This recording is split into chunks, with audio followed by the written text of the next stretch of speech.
What's up, guys? Welcome back to the Educated Barfly. Today we are going to be making a drink called the Flip Side, which is a drink by a bartender named Oskar Kinberg, who is the program director of the bar at a Michelin Star restaurant in London called Hyde. And it is technically illegal. It is illegal because it utilizes a bean called tonka bean, and we made a syrup out of it. So the tonka bean comes from the kumaro tree, which is native to Central and South America, and it is one of the most sought-after ingredients in the US, and the FDA keeps busting people for it. So the reason why it's so sought after, it's kind of easy to find out, like it's sort of easy to understand why it's sought after. It has a very complicated flavor profile. It tastes like vanilla and pistachio, it tastes like stone fruits and a little bit of almonds, and it has this sort of like bright yet complex yet spicy sort of flavor profile. It's a very complicated flavor profile to break down. It literally tastes like different things to different people. It is both savory, and then also, because it's in a syrup, it's kind of sweet. And now I know you got like this is not just like the fact that I said that it was illegal is not actually, it's not just clickbait. Like, it actually is illegal. And the reason why it's illegal is because there is a chemical compound inside the tonka bean called coumarin. Now, coumarin is used as a blood thinner, but only when it is the molecules are transformed into another substance called coumadin, which is what is used as a blood thinner.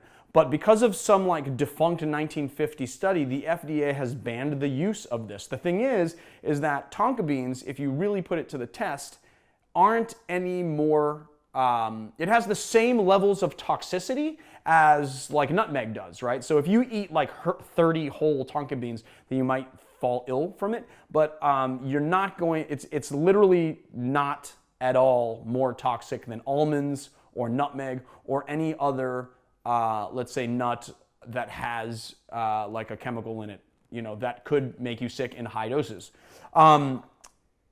That being said, this is a pain in the ass ingredient to get. It's going to be kind of a pain for you to get. I had to order it. You can get it on Amazon. It came from Portugal. It took a few weeks to get here.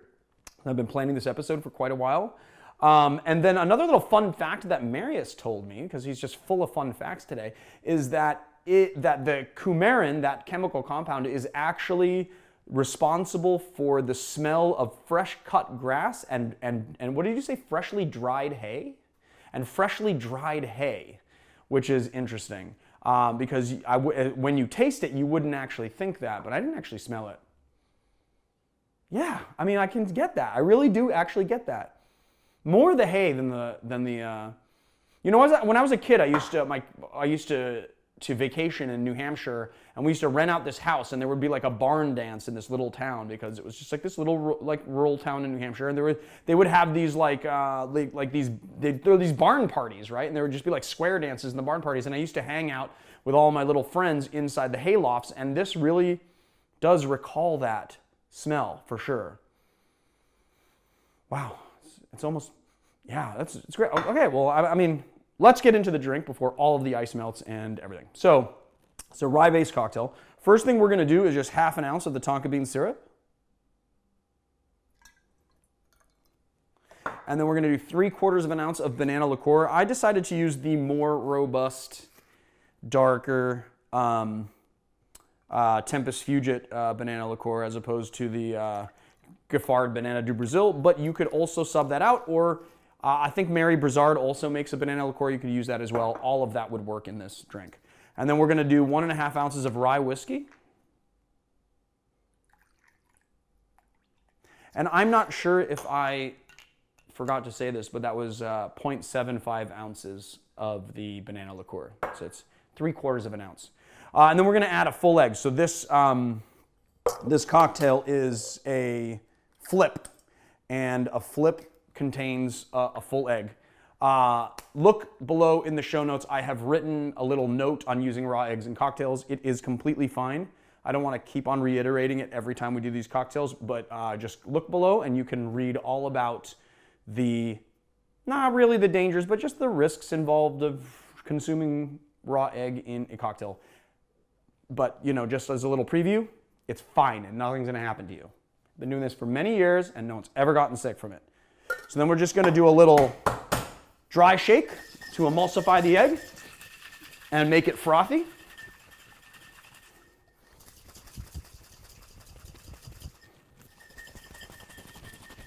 So you can shake it for, I don't know, as long as you want. I don't know, 30 seconds, whatever. The more you shake it, the more aerated it's going to be, the fluffier it's going to be. And you want to make sure that shake it really hard. All right, that's enough. Nice and frothy. And then we're just going to add one single rock of ice. And the single rock of ice is going to give you that like really superior texture. If you let the rock of ice temper a little bit, then there's less chance that it's going to break apart in the tin, but if it does, you can always double strain. I double strain anyway, just as a precaution.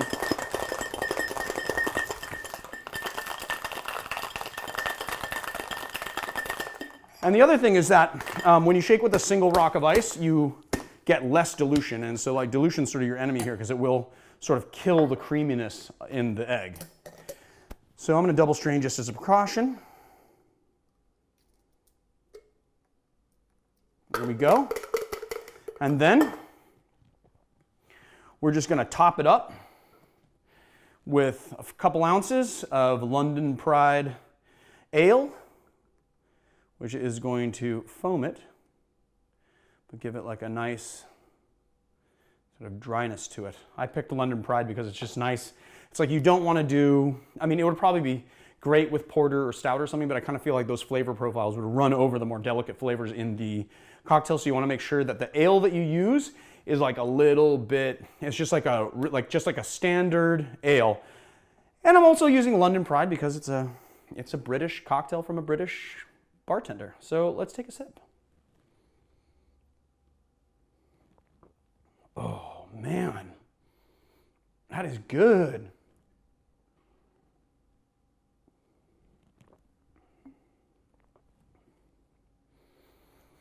Well, that tonka bean, the tonka bean and the banana liqueur hand in hand is just like my favorite thing. It's really nice and frothy and clean. It has a dry finish from the beer, like the beer just gives it like a nice dry finish, but the tonka bean and the banana really dominate, and then you just get a little bit of the alcohol from the rye whiskey. You got a fair amount of rye whiskey in here at 1.5 ounces, so. Oh, that is decadent. There you have it. A lot of my Australian viewers have been asking me for a few more sort of cold weather facing drinks because it's summer over here, but below the equator, they are in their winter time. So this, and our Argentinians and the Brazilians and everyone else below the equator that watches this channel will definitely be able to drink something like this because it is a wonderful sort of nightcap style cocktail. It's really delicate, it's dry, it's savory, so you're going to want to have this in the nighttime, and it's also kind of cold weather flavors, I will say that. So there you have it, my friends, the flip side from Oskar Kinberg. Go and hit like and subscribe if you like our channel, and go to Patreon and check out all the exclusive content we're doing there. Patreon.com/educatedbarfly. I will see you guys next time.